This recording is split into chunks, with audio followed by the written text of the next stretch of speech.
সাদ্দামের সুড়ঙ্গের খোঁজ, বাড়ি থেকে পালানোর জন্য সুড়ঙ্গ, খাটের নিচ দিয়ে গোপন কুঠুরির রাস্তা। দেখুন সাদ্দামের সুড়ঙ্গের খোঁজ, যে ছবি, সাদ্দামকে ধরতে গিয়েই আক্রান্ত পুলিশ। বাড়ি থেকে পালানোর জন্য সুড়ঙ্গ তৈরি করা হয়েছিল, যে ছবি নিউজ 18 বাংলা এই মুহূর্তে আপনারা দেখছেন। খাটের নিচ দিয়ে গোপন কুঠুরির রাস্তা, আর এখানেই সাদ্দামকে ধরতে গিয়ে আক্রান্ত পুলিশ। পুলিশকে লক্ষ্য করে সাদ্দাম বাহিনীর গুলি, শেষ পর্যন্ত সাদ্দামকে ধরতে ব্যর্থ পুলিশ।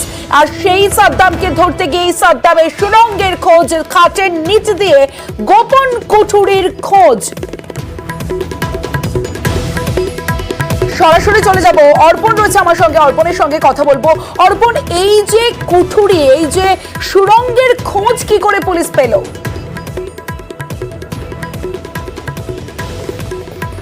দেখো, তুমি জানবে সকালবেলা সাদ্দাম সর্দারের বাড়িতে আসেন পুলিশ এবং সাদ্দামকে হাতে নাতে ধরে ফেলেন। তখনই পরিবারের যারা মহিলা সদস্য রয়েছেন তার সঙ্গে সাদ্দামের ভাই এবং প্রতিবেশীরা পুলিশের হাত থেকে ছিনিয়ে নেন সাদ্দামকে, এবং যখনই পুলিশ প্রতিরোধ গড়ে তোলে তখন পুলিশকে লক্ষ্য করে গুলি পর্যন্ত চালানো হয়। এই ঘটনার পরেই এলাকা ছাড়েন পুলিশ কর্মীরা। পরবর্তী সময় দুজন মহিলাকে গ্রেপ্তার করা হয়েছে।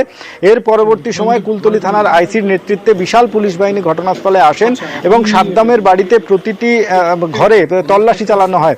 সাদ্দামের যে বাড়ি রয়েছে সেই বাড়ি যখন তারা যে দরজা, সেই দরজা খোলার পরেই তার ঘরের মধ্যে প্রবেশ করেন এবং ঘরের মধ্যে যে খাট রয়েছে সেই খাটের নিচে এই কুঠুরি দেখতে পান, সুড়ঙ্গ দেখতে পান পুলিশ আধিকারিকরা, এবং সুড়ঙ্গের মধ্যে প্রবেশ করে কার্যত পুলিশের চক্ষু চড়ক গাছ। কারণ এই সুড়ঙ্গের মাধ্যমে ঘর থেকে সরাসরি তারা এই সাদ্দাম তিনি বার হয়ে যেতে পারতেন পাশের যে খাল রয়েছে সেই খালে, অর্থাৎ এই ঘরের মধ্যে থেকে যে সুড়ঙ্গ, সেই সুড়ঙ্গ সুবিস্তৃত রয়েছে পুরো খাল পর্যন্ত। এবং সেখানে পুলিশ সূত্রে যে এটাও জানা যাচ্ছে যে বাড়ির পাশে প্রায় সময় দেখা যেত একটি ডিঙি নৌকা বাঁধা রয়েছে। পুলিশ এটা মনে করছে বিভিন্ন সময় পুলিশের খাতায় একাধিক অপরাধের সঙ্গে যুক্ত রয়েছে এই সাদ্দাম।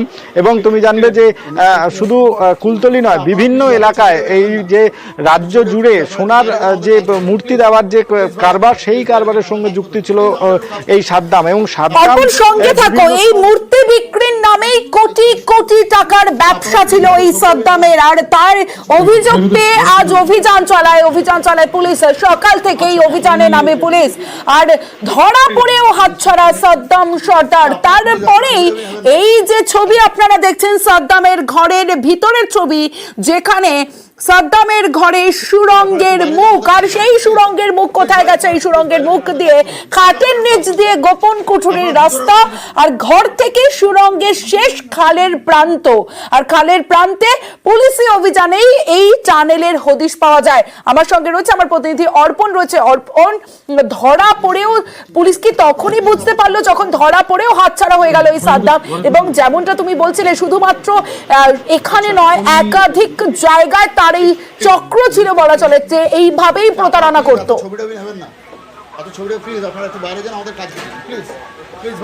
একদমই, কুলতলির এই যে পয়তারহাট গ্রাম, সেই পয়তারহাটের গ্রামের বিস্তীর্ণ এলাকা জুড়ে এই একটা র্যাকেট কাজ করত। বিভিন্ন সময় বিভিন্ন এলাকার মানুষজনকে তারা টার্গেট করত, এবং তারা এই সুন্দরবনের বিভিন্ন নদী খাড়িতে কাজ করতে গিয়ে, জাল ফেলতে গিয়ে এই মূর্তি তারা পেয়েছেন।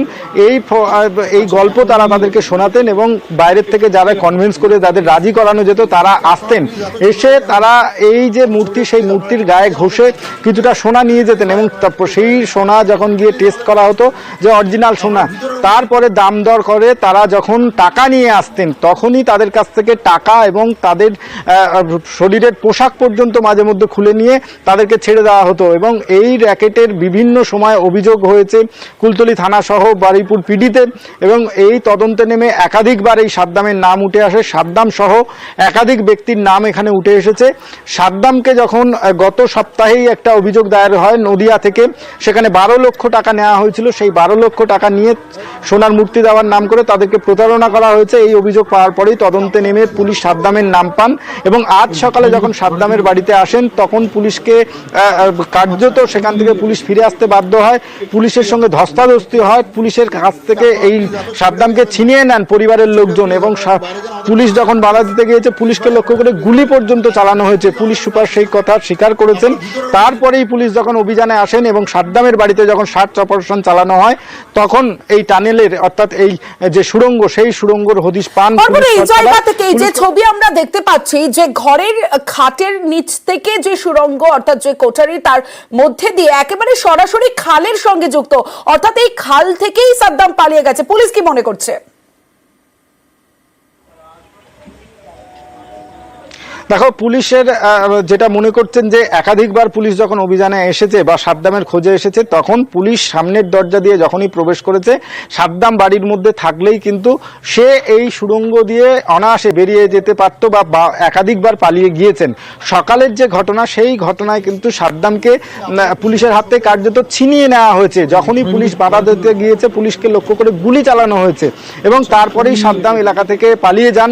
সাদ্দামের ভাই শাহাদুল তিনি পালিয়ে যান এবং পরিবারের লোকজন তারা এখন পর্যন্ত ঘর ছাড়া রয়েছেন। কিন্তু পুলিশ যেটা মনে করছেন যে একাধিকবার যখন সে বেগতিক দেখেছে তখনই ঘরের মধ্যে প্রবেশ করার পরেই তারা কোনো খোঁজ মেলেনি। পুলিশ যখন এই সুড়ঙ্গের হদিশ পেল তখন পুলিশ কার্যত তারা মনে করছেন যেটা যে বিভিন্ন সময় পুলিশ বা অন্য কেউ সাদ্দামের খোঁজে এলে বেগতিক দেখলেই সাদ্দাম এই সুড়ঙ্গের কাজ করত এবং এই বাড়ি তৈরির প্রথম থেকেই এই অপরাধ জগতের সঙ্গে তার যোগ রয়েছে এবং এই বাড়ি তৈরির প্রথম থেকেই তার একটা সুনির্দিষ্ট পরিকল্পনা ছিল এবং সেই পরিকল্পনা মাফিক এই বাড়ি তৈরি করা এবং দূর থেকে দেখলে মনে হবে যে বাড়ির আউটলেট সরাসরি দেওয়া চলে গিয়েছে, খালের সঙ্গে যোগ করা রয়েছে। কিন্তু এই যে দরজা বানানো তার মধ্যে এই বাড়ির মধ্যে পুরোটাই ছাদ দিয়ে ভিতরে একটা আন্ডারগ্রাউন্ড ঘর বানানো, তার দরজা তৈরি করা এবং সেখান থেকে সরাসরি একা ব্যক্তি নয় কোনো সামগ্রী নিয়েও সেখান থেকে অনায়াসে দাঁড়িয়ে সেখান থেকে বের হয়ে যাওয়া যাবে, এই যে পরিকল্পনা সেই পরিকল্পনা করেই সে বাড়ি তৈরি করেছিল এবং পরিবার সহ এলাকার মানুষজনও কিন্তু এই যে সুড়ঙ্গ সেই সুড়ঙ্গের কথা তারা জানতেন। কিন্তু এই এলাকায় একটি এই পুরো এলাকা পয়তারহাট যে এলাকা সেই এলাকা জুড়েই এই র্যাকেট কাজ করে। বিভিন্ন সময় দেখা গিয়েছে যে বিভিন্ন প্রান্তে বোঝা যাচ্ছে যে প্রতারণায় অভিযুক্তকে ধরতে গিয়ে বাধা আর সেই সাদ্দামকে ধরতে গিয়ে গুলি চালানো হয় পুলিশকে লক্ষ্য করে, তার পরিজনেরা তাকে ছিনিয়ে নেয়। এবার সেই সাদ্দামের সুড়ঙ্গের খোঁজ।